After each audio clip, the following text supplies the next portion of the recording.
Level 1. The Carnival Clown.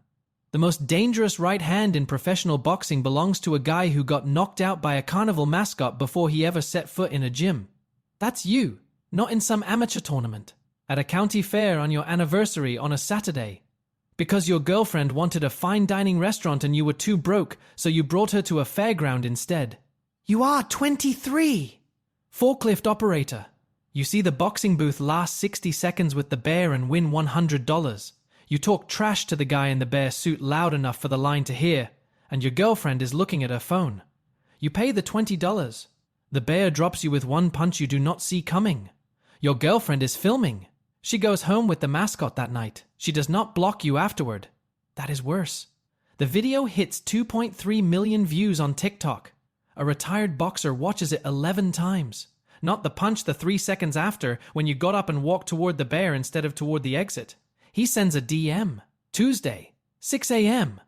What you don't know yet is that the mascot is going to beat you 2 more times before you ever beat him. And when you finally do, it will be for the world title. Level 2. The Amateur Boxer. The gym is above a laundromat on Fulton Street. The sign says Eddie's Boxing Members Only in vinyl letters, 2 of which have peeled off. You show up Tuesday at 6 a.m. in basketball shorts and work boots because you do not own athletic shoes. 3 fighters are already on bags. One of them has the meme as his phone wallpaper. You see it charging on the bench. You say nothing. Coach Eddie does not let you spar for 6 weeks. Footwork. Guard. Slipping. He makes you stand in front of a mirror holding your hands up for 40-minute rounds, and your shoulders stop functioning by minute 8. You came here to hit things. He makes you learn how to not get hit, which sounds like the same thing and is not. The gym costs $120 a month. Your take-home from both jobs is $2,340. Rent is $875. You eat gas station protein bars at 11 p.m. between shifts because they are $1.29 and contain a number on the wrapper that says protein. Eddie does not charge you. He does not mention this. Neither do you. First fight. 8 weeks in. Your opponent has been training for 2 years at a program with matching tracksuits and a nutritionist. He is technically better in every way that can be measured on paper. You catch him with an overhand right in the second round that starts behind the hip and arrives before his brain registers danger. His mouthpiece lands 3 feet from the ring apron. TKO. You do not know what TKO stands for. You find out in the car. Eddie's office afterward, a folding chair next to a desk made from a door on 2 file cabinets. He plays footage of a middleweight from 1987 on a laptop with a cracked screen. The fighter moves like nothing you have seen, economical, patient, every punch arriving from an angle that should not exist. Watch his right hand, Eddie says. Same as yours. Exactly the same. He does not say the fighter's name. You do not ask. He watches the tape the way a man watches something he has been waiting to show someone for a very long time. You do not understand that look yet. In 6 years you will. That weekend, a fighter named Marcus wins his first amateur bout across town. Stoppage in the first round. The boxing blog runs both results on the same page. His name is the headline. Yours is in the comments, misspelled. Marcus posts the link on Instagram. Which one of these is going somewhere? He has 4,200 followers. You have none. You do not connect Marcus to anyone you have met before. There is no reason to. Level 3. The Golden Gloves Boxer. The bracket drops online. Marcus is in your weight class. Same side. If you both win 2 fights, you meet in the semi-final. Eddie writes the schedule on the back of a gas bill envelope. 4 days a week, 5 a.m. before your shift. The alarm goes off at 4:15. You have not slept a full night since February. Weigh-ins. Marcus is 2 fighters ahead in line. He turns around and says it loud enough for the room. Yo, you're the carnival guy. 12 fighters laugh. A reporter writes it down. You step on the scale. 1 pound over. Sauna. 40 minutes. Trash bag from the janitor's closet. Nobody in that room is thinking about your record. They are thinking about the video. Semi-final. Marcus versus you. He is faster, sharper, trained since 15 at a gym that has produced 2 national champions. He wins round 1 on every card. Second round you throw the overhand right, the same punch from Eddie's tape. The same torque that starts behind the hip and arrives from an angle the other fighter's brain does not budget for. It buckles Marcus's legs. He grabs the ropes. Standing 8 count. He survives. Third round he recovers. Split decision. 1 point. 1 card. You lose. After the fight, Marcus does a shuffle dance in the center of the ring. The same dance the mascot did standing over your body at the carnival. The crowd laughs. You do not, because you recognize it. Locker room. You pull up the meme on your phone. Second 11, the mascot raises his right arm. The sleeve rides up. A tattoo on the inner forearm. Roman numeral 7. You walk back to the arena floor. Marcus is doing a post-fight interview. Shirtless. Same tattoo. Same arm. Same numeral. Marcus was the mascot. He knocked you out at a county fair. He took your girlfriend home. He let the meme spread. And now he just beat you in the ring and did the same celebration dance while a reporter wrote it down. A retired judge named Al Bernstein finds the reporter afterward. That right hand is a problem for everyone at 160 pounds. I've seen 2 people throw it like that in 30 years. The other one is in the Hall of Fame. Nobody reads it except Eddie, who prints it and tapes it inside the gym bathroom where you will see it every morning for the next 3 years. Marcus posts the shuffle on Instagram that night. Caption: The bear is back with bear emoji. His followers double in a week. He tags your name in the comments. You do not respond. You stare at the Bernstein quote in the bathroom the next morning for 4 minutes. You brush your teeth. You go to the gym. Eddie does not talk about Marcus. He talks about the Olympic Development Camp email that arrived Thursday. This is bigger than him. You do not believe that yet. Level 4. The Olympic boxer. Olympic Development Camp. Colorado Springs. Altitude. 6,035 feet. You cannot breathe for 4 days. 22 fighters. 16 will be cut. Your roommate has been here 3 years. First thing he tells you. The food is free. Second thing. Who got sent home last cycle and why? Marcus is in the program at 168 pounds. He is the coach's favorite. He tells reporters on camera that he made you without him knocking you out at the carnival. You would still be stocking shelves. The quote goes viral. He does not mention your girlfriend on camera. He mentions her on a podcast 2 weeks later, casually. He describes what she was wearing. He is the kind of person who says things casually that are designed to leave marks. The national team coach calls you carnival. Your overhand right is flagged in your technique review as mechanically unsound. The biomechanics coach writes it in a report the word inefficient 3 times, the word dangerous once. He recommends retraining it from scratch. You do not retrain it. This is the second real decision you make as a fighter. Trials. Marcus makes the team at 168 pounds as the starter. You make it at 160 pounds as the alternate. The alternate does not get a photo. 3 weeks before the games, the starter at 160 pounds tears his rotator cuff. You are in, not because you earned it, because someone else's shoulder gave out and you were standing near the door when it opened. First Olympic bout. Unanimous decision. NBC cuts to the meme during the post-fight interview. Marcus does a pre-recorded segment where he reenacts the carnival knockout with a prop bear suit and a paid actor playing you. It airs primetime. You watch it in the Olympic Village cafeteria. Nobody at your table says anything. You win bronze. Marcus wins nothing quarterfinal loss, a punch he did not see. He posts a photo pointing at his bare wrist. Caption: Round 2 coming soon with bear emoji. He does not mention the loss. He mentions you. 3 promoters contact Eddie within 72 hours. Eddie reads the largest contract in a hotel lobby wearing gas station reading glasses. He circles 4 clauses with a ballpoint pen and looks at you over the frames. These are the ones that own you. Level 5. The professional boxer. The contract is 41 pages. Advance, $80,000. Your image, name, likeness, the meme all licensable. The phrase in perpetuity appears twice. The word exclusive 4 times. Page 12. The promoter picks your opponents for the first 8 fights. Eddie circles 11 clauses. Lawyer, $400 an hour. By page 23, you understand the advance is money you owe back before you earn $1. First pro fight. The promoter builds the campaign around the meme. Poster. Your face on one side, the carnival mascot on the other.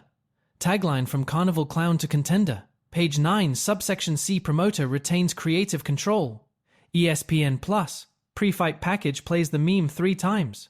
You knock out a 6-1 fighter in the 4th. The promoter clears $340,000. After recoupment, $0. You are paying to be famous. Marcus goes pro the same month. Advance, $220,000. 4 years, not 6. He drops to 160 pounds. He says it publicly. He wants to fight you at your weight. His brand is the Bear. Entrance music samples a growling sound. Robe has bear claws stitched into the shoulders. He launches a streaming segment where he visits carnival boxing booths and knocks amateurs out for content. 3 million subscribers. He sells bear claw merchandise from a website that uses the original meme as the homepage background. Your face. His brand. Your worst moment. His revenue.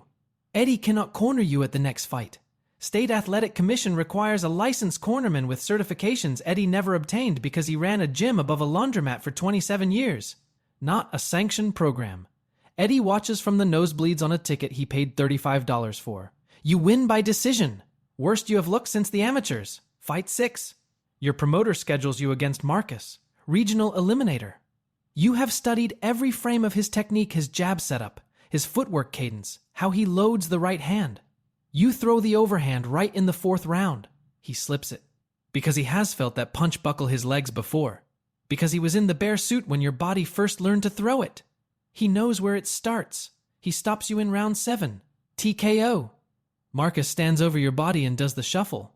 Same dance, same bear, different floor. The referee pulls him away. Marcus looks at the camera and winks. 14 million views. You have now lost to Marcus twice in the ring. He has knocked you out at a carnival, taken your girlfriend, branded himself off your worst moment, and put you on the canvas on national television doing a dance you first saw from the ground. Your right hand is swollen the next morning. It has been swelling after fights since the amateurs. You have not mentioned this to anyone. Eddie picks you up from the arena in a car that smells like laundromat detergent. He does not say anything for 20 minutes. Then, the right hand is not enough. We need something he has never seen. Level 6, the regional champion. The right hand starts clicking when you close it in the morning. Not every morning. Often enough that you start noticing which mornings it doesn't. Eddie hears it once during taping. He does not mention it. He starts designing sessions around something new. Midnight. Eddie's gym. Lights off except the one above the ring. You switch stance southpaw, left hand forward. Everything mirrored. The overhand right becomes the overhand left, thrown from the opposite side with the same torque from the 1987 tape but reversed. If you throw it wrong, you are off balance and exposed. Eddie watches from the folding chair. He does not coach this part. He watches the way he watched the tape patient, careful, waiting for the thing he saw in the video to appear from the other side. 6 weeks of midnight sessions. Nobody knows. No film exists. This is the weapon Marcus has never seen because it did not exist until he made it necessary. Eddie gets his cornerman certification that spring. He does not talk about the test. He talks about your footwork. Your promoter schedules you around Marcus 4 fights against opponents ranked just below him. You win all 4. Regional title fight at the MGM Grand. 11,400 seats. Not Marcus, a tall counterpuncher from Detroit who has not lost in 14 fights. Your name on the card in a font slightly larger than the venue's WASI password. The meme plays on the Jumbotron during your entrance. Page 9, subsection C, round 8. The hand clicks and then screams. You wrap it between rounds. Eddie tapes it tighter than it needs to be. You both know why? Neither of you says it. Round 10, you throw the overhand right through the pain.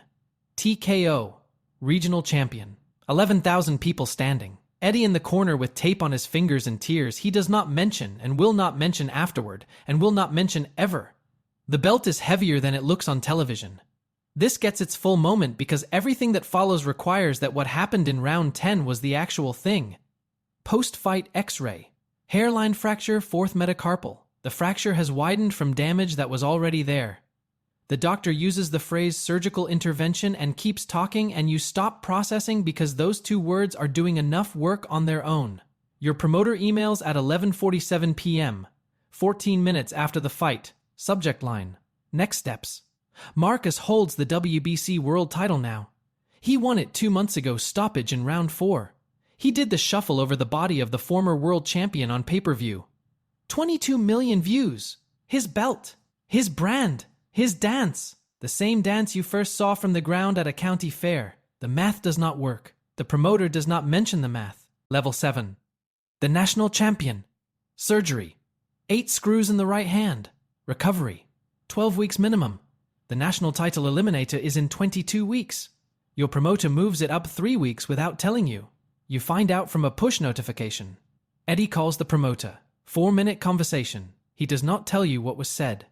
He starts building a training plan that relies on the left hand for 8 of 12 rounds. Eliminate a fight. Not Marcus, a southpaw from Philadelphia with fast hands and a style built for television. You win by decision using a version of yourself that does not exist naturally. Left jab, movement, survival boxing. Commentators call it mature. Eddie calls it temporary. The right hand holds but does not feel the same. You threw it 11 times in 12 rounds. Before surgery, you threw it 40 per fight. Nobody says this number out loud. National title fight the following month. Second-ranked contender. 12 rounds. You win by unanimous decision grit, the left jab, and 3 right hands thrown at moments so precise they look planned. They are not planned. They are the only 3 moments in 12 rounds where the pain allows it. National champion. The HBO analyst says it on air.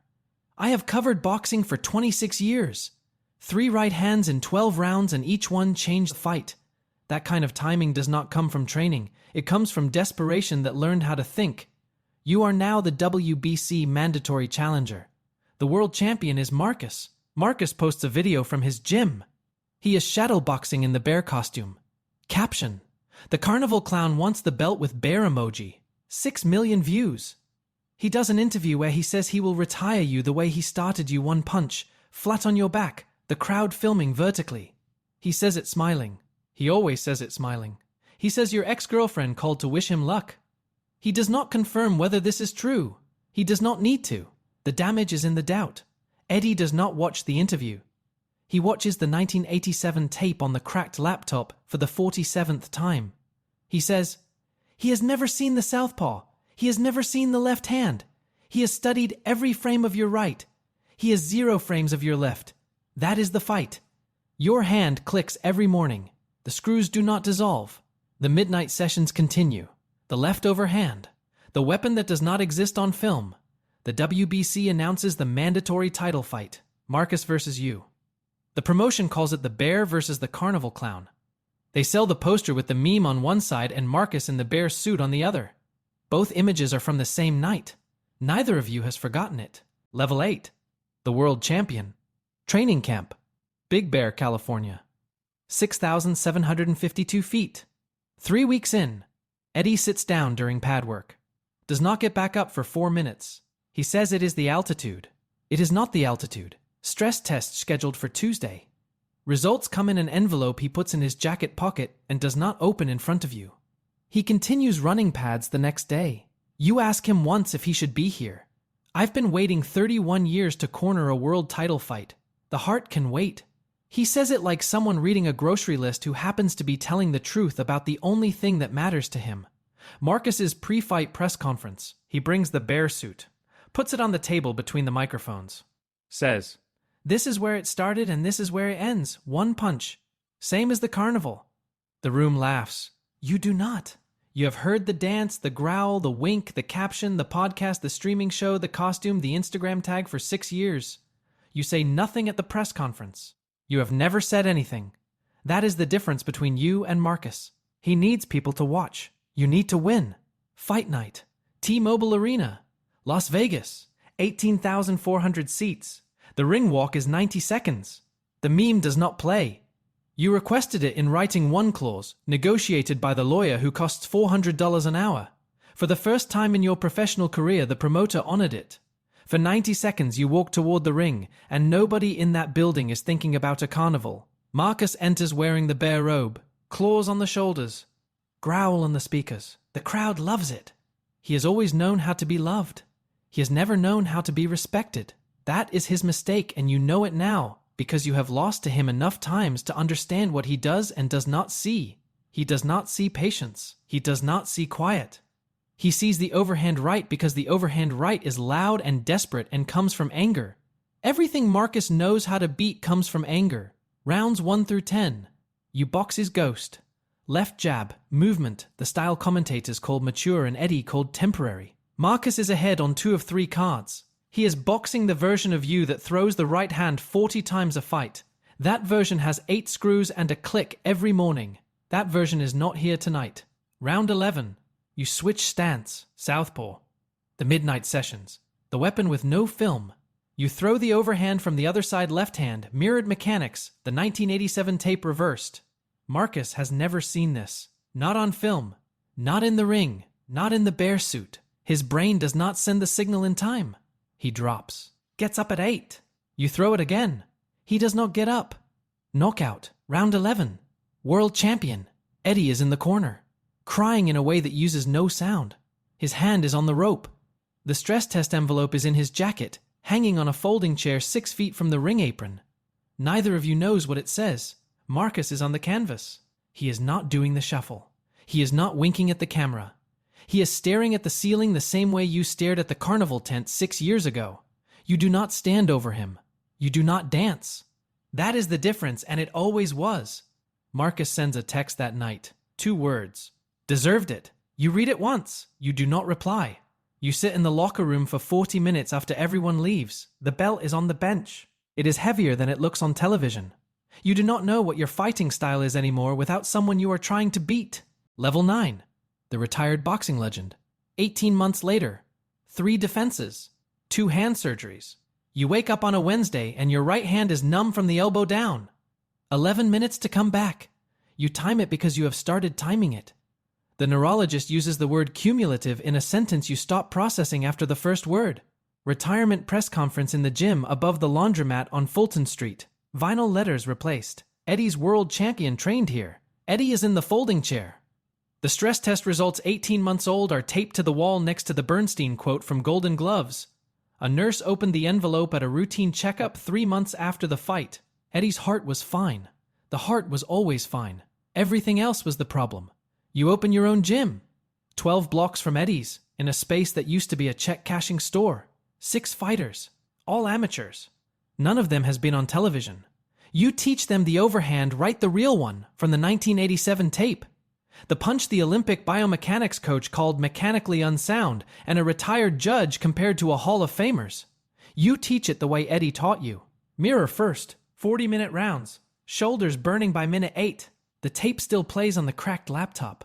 Eddie comes by on Tuesdays. He does not train anyone. He sits in a chair near the heavy bag and watches. You ask him once what he sees. Same thing I saw in the video. You still walk toward it. Charity boxing exhibition.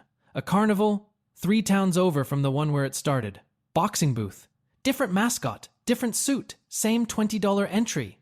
You are signing autographs at a folding table 14 feet from the booth. Marcus is there. He runs a boxing fitness franchise now. 12 locations. The bear branding is gone. The claws are off the robe. He looks like someone who made peace with the version of the story where he is not the main character. He nods at you across the carnival. You nod back. That is enough. A kid 19, warehouse job, girlfriend pulling his arm toward the exit walks up and pays the $20. Talks trash loud enough for the line to hear. The mascot drops him with 1 punch. The crowd laughs. The girlfriend films it vertically. The kid gets up. He does not walk toward the exit. He walks toward the mascot. Marcus sees it at the same time you do. You look at each other across 14 feet of carnival dirt. You both know what that walk looks like from the other side. You hand the kid your phone. You type 2 words and an address. Tuesday, 6 a.m. That was always the whole job. If this one stayed with you, like and drop a comment with where you're watching from. Subscribe for more.